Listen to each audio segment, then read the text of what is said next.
Hello guys, for today's video, ganyan ginagawa ko sa sinigang na baboy. Pinakulo ko siya guys, so tapos yung sabaw nilagay ko sa rep. Ayan guys, yung taba na matatanggal. Yan, tanggalin natin yan. Tatanggalin natin yan. Tatapon natin yan.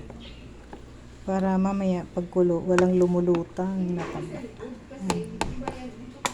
Pero kahit ginaganyan ko yan, may taba pa rin yan mamaya. Hindi na uubos yung taba.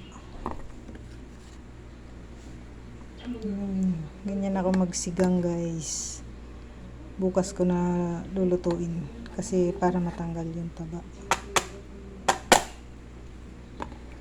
Ano na nga yan eh, lomo. Lomo ito na ginamit ko na pangsigang. Para mataba pa rin. O dahil kasi may buto-buto. Yan lang guys. Mamaya ko na siya ilalagyan ng totally na pangsahog. Thank you for watching.